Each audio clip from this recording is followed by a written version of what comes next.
क्या आपने कभी सोचा है हनुमान चालीसा की संरचना क्यों की गई थी? हनुमान चालीसा सिर्फ एक स्तोत्र नहीं है, ये एक इंसान की वो चीख है जो उसने अपनी आत्मा की गहराई से निकाली थी जब उसके सामने मौत खड़ी थी, जब दुनिया ने मुंह फेर लिया था और जब सिर्फ एक नाम बचा था, एक ही सहारा था, बजरंगबली का नाम। ये कहानी है गोस्वामी तुलसीदास की। ये कहानी है उस दर्द की, उस प्रेम की, उस आस्था की जिसने एक टूटे हुए इंसान को वो ताकत दी कि उसने ऐसी रचना कर दी जिसे आज करोड़ों लोग हर रोज अपने होठों पर सजाते हैं। नमस्कार प्यारे दर्शकों, मैं अर्जुन एक बार फिर आपका हार्दिक स्वागत करता हूं आपके अपने चैनल विद्या ज्ञान सागर में। दोस्तों, आज हम एक नई कहानी और एक नया वीडियो लेकर आपकी सेवा में उपस्थित हुए हैं। आज की कथा अत्यंत ज्ञानवर्धक और प्रेरणादायक है। कथा शुरू करने से पहले आपसे एक विनम्र निवेदन है। शास्त्रों में कहा गया है कि अधूरी छोड़ी गई कथा दुख और पाप का कारण बनती है, इसलिए इसे अंत तक अवश्य सुने। और अगर आप अपनी माँ से सच्चा प्रेम करते हैं तो इस वीडियो को लाइक करें, हमारे चैनल को सब्सक्राइब करें और कमेंट में माँ लिखकर अपना समर्थन दें। तो आइए बिना किसी विलंब के आरंभ करते हैं आज की प्रेरणादायक कथा। 16वीं सदी, मुगल सल्तनत अपने शबाब पर थी। अकबर का राज था। दिल्ली की गलियों में फारसी बोली जाती थी। मुगलिया शानो शौकत थी। और इसी दौर में काशी के घाटों के पास एक बालक पैदा हुआ जिसका नाम था रामबोला। रामबोला यानी जिसके होठों पर राम का नाम हो। लेकिन नाम के साथ किस्मत ने क्रूर मजाक किया। जम के कुछ ही समय बाद उसकी मां हुलसी चल बसी। बाप आत्माराम दुबे ने इस बच्चे को अपशकुनी मानकर घर से निकाल दिया। वजह बताते हैं लोग कि यह बच्चा मूल नक्षत्र में पैदा हुआ था, जिसे उस जमाने में बहुत अशुभ माना जाता था। सोचिए जरा, एक नवजात बच्चा जिसके माथे पर किसी का प्यार नहीं, जिसके हाथ में किसी की उंगली नहीं, जिसके कान में किसी की लोरी नहीं। ये बच्चा गलीगली भटका, भूखा रहा, रोया, पर किसी ने नहीं सुना। एक औरत थी, थोड़ा दया आई, उसने पाला। नाम था चुनिया। वो भी ज्यादा दिन न रही, वो भी चली गई और रामबोला फिर अकेला। पर शायद भगवान की नजर थी इस बच्चे पर। एक संत मिले, नाम था नरहरिदास। उन्होंने इस टूटे हुए बालक को अपनी शरण में लिया। उन्होंने उसे राम का नाम दिया, राम की कहानियां दी, राम के भजन दिए। और रामबोला का दिल जो टूटकर बिखर चुका था, राम के नाम से जुड़ने लगा। नरहरिदास ने इस बच्चे का नया नाम रखा तुलसीदास, जो तुलसी के समान पवित्र हो, जो राम के चरणों में समर्पित हो। तुलसीदास बड़े हुए, पढ़े, संस्कृत सीखी, वेद सीखे, शास्त्र सीखे और जैसे जैसे सीखते गए वैसे वैसे राम उनके करीब आते गए। युवावस्था में तुलसीदास का विवाह हुआ। पत्नी का नाम था रत्नावली। ये औरत असाधारण थी, सुंदर थी, बुद्धिमान थी और तुलसीदास उस पर इस कदर आसक्त थे कि उनका सारा ध्यान, उनकी सारी ऊर्जा, उनका सारा वक्त उसी में खो जाता था। राम का नाम तो था होठों पर दिल पर रत्नावली का कब्जा था। फिर एक रात वो घटना हुई जिसने सब बदल दिया। रत्नावली अपने मायके गई हुई थी। तुलसीदास से वो विरह सहन न हुआ। रात के अंधेरे में, बरसात में, उफनती नदी पार करके वो अपनी पत्नी के पास पहुंच गए। और रत्नावली ने जो कहा वो शब्द इतिहास के पन्नों में अमर हो गए। उसने कहा, ये जो तुम्हारी देह से इतना प्रेम है, इतनी आसक्ति है, काश यही प्रेम राम से होता। काश इसी लगन से तुम उनको खोजते तो आज तुम्हारा जीवन सार्थक हो जाता। बस इतना काफी था। ये शब्द जैसे किसी ने धधकती आग में डाल दिए हो तुलसीदास को। वो जलने लगे, पर उस जलन में एक नई रोशनी थी, एक नई दिशा थी। तुलसीदास ने उसी रात घर छोड़ दिया। वो निकल पड़े। काशी की गलियां, प्रयाग के संगम, चित्रकूट के वन, अयोध्या की गलियां, हर जगह भटके, राम को खोजने लगे। वो बस एक ही बात जानते थे, जब तक राम नहीं मिलते चैन नहीं। कहते हैं कि भगवान अपने भक्त को कभी निराश नहीं करते, और तुलसीदास के साथ भी कुछ ऐसा ही हुआ। चित्रकूट, वो पवित्र जगह जहां राम ने अपने वनवास के कुछ साल बिताए थे, वहां तुलसीदास रहने लगे। रोज घाट पर बैठते, राम का नाम जपते। और एक दिन कुछ हुआ। एक बुजुर्ग आए घोड़े पर सवार होकर। उन्होंने तुलसीदास से चंदन मांगा। तुलसीदास ने लगाया, पर जैसे ही उन्होंने ऊपर देखा, वो बुजुर्ग जा चुके थे। कहते हैं तभी पास में बैठे एक तोते ने कहा था कि अरे भक्त, जिसे तुम खोज रहे थे वो आया था। वो खुद राम थे। तुलसीदास दौड़े, पर राम जा चुके थे, और वो फूट फूट कर रोए। उस रोने में जो दर्द था, वो किसी आम इंसान का दर्द नहीं था। वो उस भक्त का दर्द था जिसने सब कुछ छोड़ दिया हो, जो सिर्फ एक चीज के लिए जी रहा हो, और वो चीज भी हाथ से फिसल गई हो। पर भगवान कब पूरी तरह छोड़ते हैं अपने भक्त को। एक बार फिर आए राम, इस बार स्पष्ट, इस बार असंदिग्ध। तुलसीदास ने वो दर्शन पाए जिसके लिए उन्होंने अपना सब कुछ दे दिया था। उस पल को तुलसीदास ने जो महसूस किया, वो शब्दों में बयां नहीं हो सकता, पर उनकी लेखनी ने उसे कागज पर उतारने की कोशिश की। और इसीलिए हम आज रामचरितमानस पढ़ते हैं। और फिर आई वो रात जिसने हनुमान चालीसा को जन्म दिया। ये बात थोड़ी अलग अलग तरह से कही जाती है।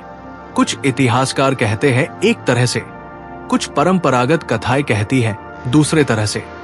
पर जो मूल सत्य है वो ये है कि तुलसीदास को एक बार बंदी बनाया गया था, और उस बंदी गृह में, उस अंधेरी कोठरी में उन्होंने हनुमान चालीसा की रचना की। कुछ कथाओं के अनुसार जब तुलसीदास की ख्याति फैली, जब उनके भक्त बढ़ने लगे, तो मुगल दरबार तक खबर पहुंची। अकबर के कानों में पड़ी कि एक फकीर है जो चमत्कार करता है, जो मुर्दों को जिंदा करता है, जो ईश्वर से बात करता है। अकबर जिज्ञासु था। उसने तुलसीदास को दरबार में बुलाया, चाहा कि वो भी कोई करामात दिखाए। तुलसीदास ने इनकार कर दिया। उन्होंने कहा कि मैं राम का भक्त हूं, मुझे चमत्कार नहीं आते, मैं तो बस उनका नाम जपता हूं। अकबर नाराज हुआ और तुलसीदास को फतेहपुर सीकरी में कैद कर दिया।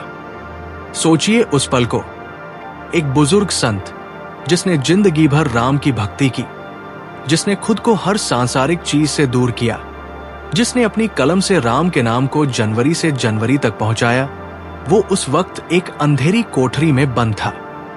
बाहर दुनिया थी, भक्त थे, राम का नाम था, पर वो कोठरी के अंदर था, अकेला, बेबस। उस कोठरी में न दिया था, न रोशनी थी, बस अंधेरा था और वो खुद थे। पर क्या कोई भक्त को उसके भगवान से अलग कर सकता है? क्या कोई दीवार राम और उनके तुलसी के बीच आ सकती है? नहीं। और उसी रात, उसी अंधेरे में, उसी कोठरी में तुलसीदास ने लिखा। पर लिखने के लिए कागज नहीं था, कलम नहीं थी, तो उन्होंने अपनी याददाश्त में लिखा, अपने दिल पर लिखा, अपनी आत्मा पर लिखा, और जो निकला वो था हनुमान चालीसा। श्री गुरु चरण सरोज रज, निज मनु मुकुरु सुधारी। ये पहली पंक्ति है। गुरु के चरणों की धूल से मन के दर्पण को साफ करना। जब अंधेरे में हो, जब कोई उम्मीद न हो, तो सबसे पहले गुरु को याद करना। पर तुलसीदास ने हनुमान को क्यों चुना? राम की जगह हनुमान को क्यों? ये सवाल बहुत जरूरी है। तुलसीदास और हनुमान का रिश्ता किसी नाटक की स्क्रिप्ट में नहीं है। ये रिश्ता जीवंत है, ये रिश्ता इतिहास में दर्ज है। कहते हैं तुलसीदास हनुमान के साथ बातें करते थे, जैसे कोई अपने सबसे करीबी दोस्त से बातें करे, जैसे कोई अपने बड़े भाई से बात करे। एक बार की घटना है, तुलसीदास काशी के विश्वनाथ घाट पर बैठे थे।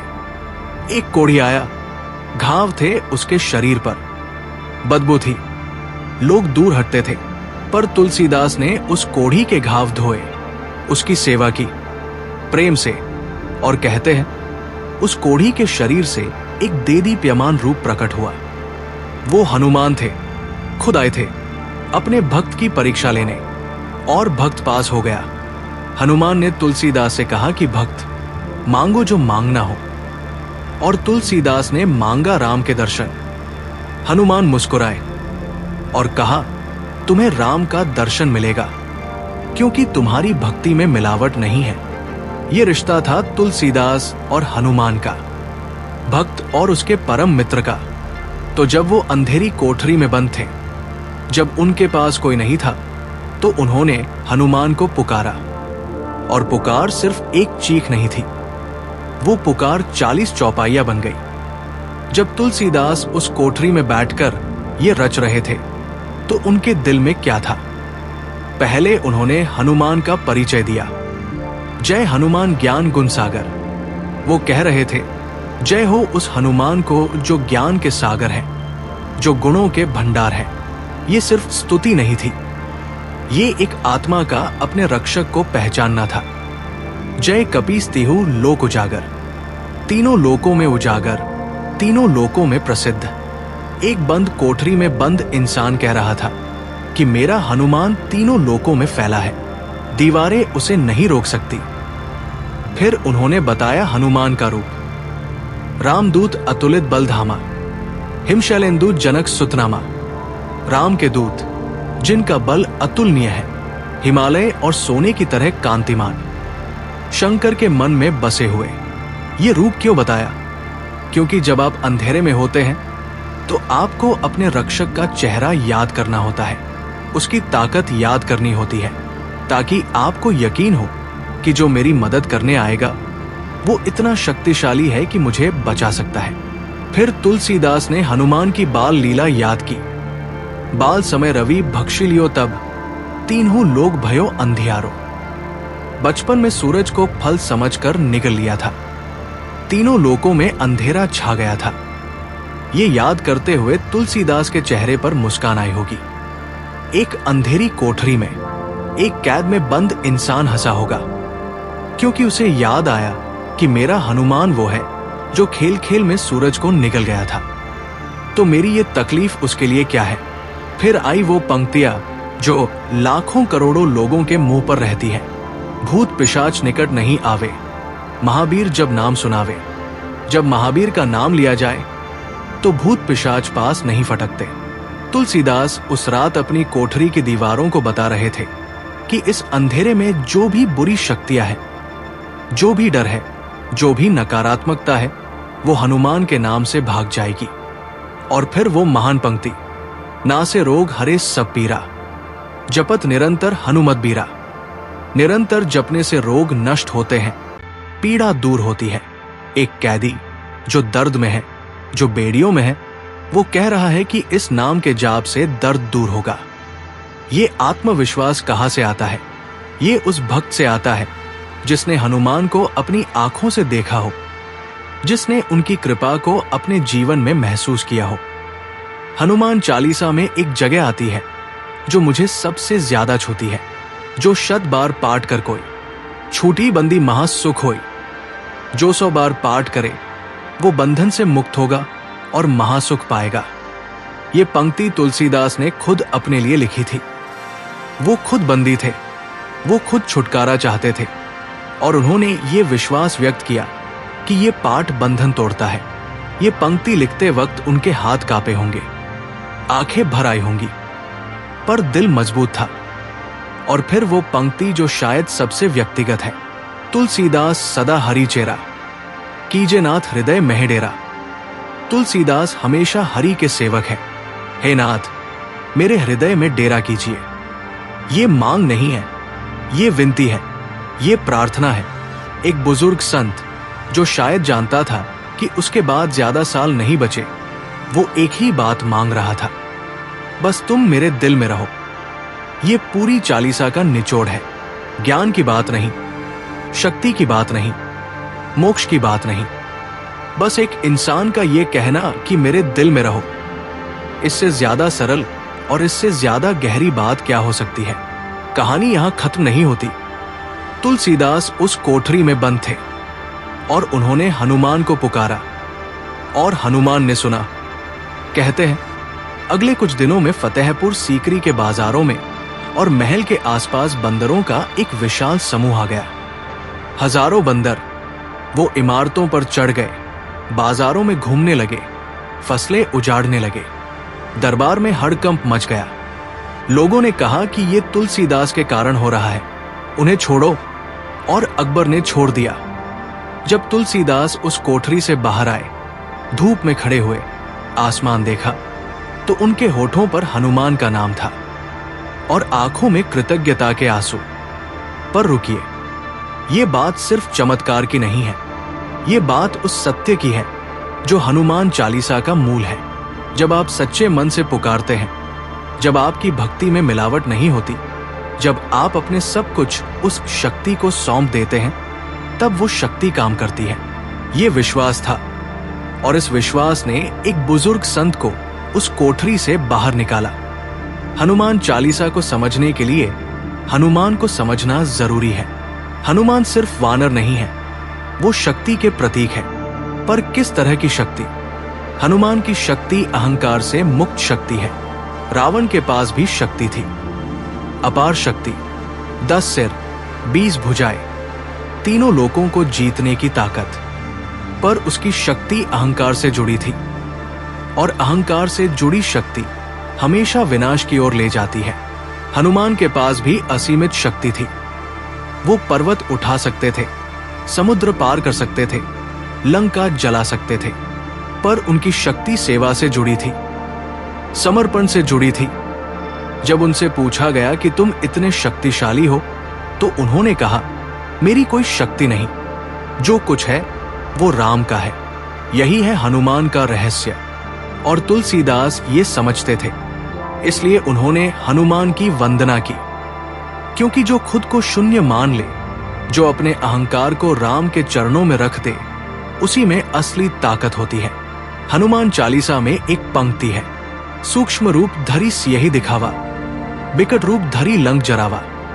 छोटा रूप धरकर सीता को दिखाया, विकराल रूप धरकर लंका जलाई। यानी परिस्थिति के अनुसार रूप बदलने की शक्ति। कभी कोमल, कभी कठोर, कभी छोटे, कभी विशाल। ये लचीलापन ही असली शक्ति है। हनुमान चालीसा में एक ऐसी पंक्ति है जो मेरे मन में बार बार गूंजती है, राम दुआरे तुम रखवारे, होत न आज्ञा बिनु पैसारे। राम के द्वार के तुम रखवाले हो, बिना तुम्हारी आज्ञा के राम तक कोई नहीं पहुंच सकता। ये पंक्ति बताती है हनुमान का स्थान। वो सेनापति नहीं है, वो महामंत्री नहीं है, वो राम के द्वारपाल है। और ये अपमान नहीं है, ये सबसे बड़ा सम्मान है। क्योंकि जो राम का द्वारपाल हो, उससे बड़ा कोई पद नहीं। और इस पंक्ति के जरिए तुलसीदास एक और बात कह रहे हैं, राम तक पहुंचने का रास्ता हनुमान से होकर जाता है। भक्ति का रास्ता सेवा से होकर जाता है, ज्ञान से नहीं, पांडित्य से नहीं, सिर्फ प्रेम और सेवा से। ये उन पंडितों को उत्तर था जो तुलसीदास का विरोध कर रहे थे। उन्हें बता रहे थे कि राम तक पहुंचने का रास्ता संस्कृत की जटिल भाषा से नहीं, दिल की सरल भाषा से है। हनुमान चालीसा तुलसीदास की उस कोठरी से निकली और काशी की गलियों में फैल गई। कहानी यहां खत्म होती है, पर एक बात दिल में रह जाती है। हनुमान चालीसा एक ऐसे इंसान की रचना है जिसे दुनिया ने हर मोड़ पर तोड़ने की कोशिश की, पर वो टूटा नहीं, क्योंकि उसके पास एक सहारा था। वो सहारा था हनुमान का नाम। उस पल में जब तुलसीदास उस अंधेरी कोठरी से बाहर निकले, सूरज की रोशनी उनके चेहरे पर पड़ी। उन्होंने आंखें बंद की, हाथ जोड़े और बस एक नाम लिया, हनुमान। और उस नाम में पूरी दुनिया थी। ये तुलसीदास का सबसे बड़ा उपहार है। तुलसीदास की जय, हनुमान की जय, राम की जय।